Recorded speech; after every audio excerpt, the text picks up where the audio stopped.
On the Banks of Plum Creek by Laura Ingalls Wilder, Chapter 21, Nellie Oleson. Jack was waiting to meet them at the ford that night, and at supper they told Pa and Ma all about school. When they said they were using Teacher's slate, Pa shook his head. They must not be beholden for the loan of a slate. Next morning he took money out of his fiddle box and counted it. He gave Mary a round silver piece to buy a slate. "There's plenty of fish in the creek," he said. "We'll hold out till wheat harvest." "There'll be potatoes pretty soon, too," said Ma.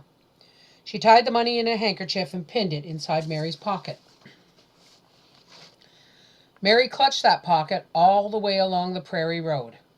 The wind was blowing, butterflies and birds were flying over the waving grasses and wild flowers.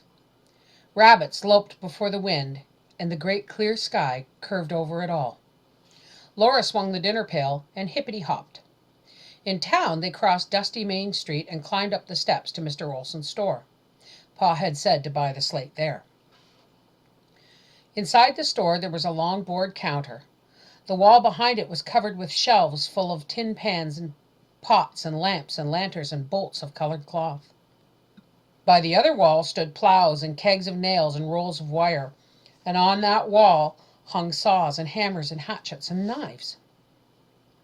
A large round yellow cheese was on the counter, and on the floor in front of it was a barrel of molasses and a whole keg of pickles, and a big wooden box full of crackers, and 2 wooden pails of candy. It was Christmas candy, 2 big pails full of it. Suddenly the back door burst open, and Nellie Oleson and her little brother Willie came bouncing in. Nellie's nose wrinkled at Laura and Mary, and Willie yawed at them. "Yeah, long-legged snipes." "Shut up, Willie," Mr. Oleson said. But Willie did not shut up. He went on saying, "Snipes, snipes." Nellie flounced by Mary and Laura and dug her hands into a pail of candy. Willie dug into the other pail. They grabbed all the candy they could hold and stood cramming it in their mouths. They stood in front of Mary and Laura looking at them and did not even offer them one piece. "Nellie, you and Willie go right back out of here," Mr. Oleson said. They went on stuffing candy into their mouths and staring at Mary and Laura. Mr. Oleson took no more notice of them. Mary gave him the money, and he gave her the slate. He said, "You'll want a slate pencil, too. Here it is, 1 penny. Nellie said, "They haven't got a penny." "Well, take it along and tell your pa to give me the penny next time he comes to town," said Mr. Oleson.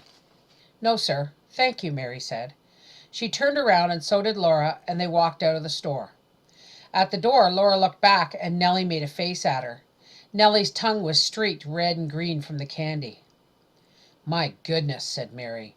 "I couldn't be as mean as that, Nellie Oleson." Laura thought, I could be meaner to her than she is to us if Ma and Pa would let me." They looked at their slate's smooth, soft gray surface and its clean, flat wooden frame, cunningly fitted together at the corners. It was a handsome slate, but they must have a slate pencil. Pa had already spent so much for the slate that they hated to tell him they must have another penny. They walked along soberly, till suddenly Laura remembered their Christmas pennies. They still had those pennies that they had found in their stockings on Christmas morning in Indian Territory. Mary had a penny, and Laura had a penny, but they only needed 1 slate pencil, so they decided that Mary would spend her penny for the pencil, and after that she would own half of Laura's penny. Next morning they bought the pencil, but they did not buy it from Mr. Oleson. They bought it at Mr. Beetle's store and post office, where Teacher lived. And that morning they walked to school with Teacher. All through the long, hot weeks they went to school, and every day they liked it more. They liked reading, writing, and arithmetic. They liked spelling down on Friday afternoons. And Laura loved recess, when the little girls rushed out into the sun and wind, picking wildflowers among the prairie grasses and playing games. The boys played boys' games on one side of the schoolhouse, and the little girls played on the other side. And Mary sat with the other big girls, ladylike, on the steps. The little girls always played Ring Around the Rosie because Nellie Oleson said so. They got tired of it, but they always played it, till one day, before Nellie could say anything, Laura said, "Let's play Uncle John." Let's, the other girls said, taking hold of hands. But Nellie grabbed both hands full of Laura's long hair and jerked her flat to the ground. "No, no!" Nellie shouted. "I want to play Ring Around the Rosie." Laura jumped up and her hand flashed out to slap Nellie. She stopped just in time. Pa said she must never strike anybody. "Come on, Laura," Christy said, taking her hand. Laura's face felt like bursting, and she could hardly see, but she went circling with the others around Nellie.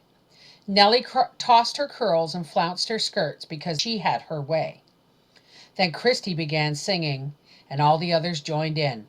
"Uncle John is sick abed, what shall we bring him?" "No, no, ring around a Rosie," Nellie screamed, "or I won't play." She broke the ring, and no one went after her. "All right, you get in the middle, Maud," Christy said. They began over. "Uncle John is sick abed, what shall we send him? A piece of pie, a piece of cake, apple and a dumpling. What shall we send it in? A golden saucer.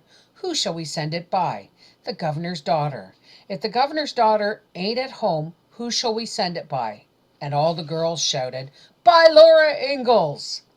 Laura stepped into the middle of the ring, and they danced around her. They went on playing Uncle John until teacher rang the bell. Nellie was in the schoolhouse crying, and she said she was so mad she was never going to speak to Laura or Christy again. But the next week, she asked all the girls to a party at her house on Saturday afternoon. She asked Christy and Laura specially.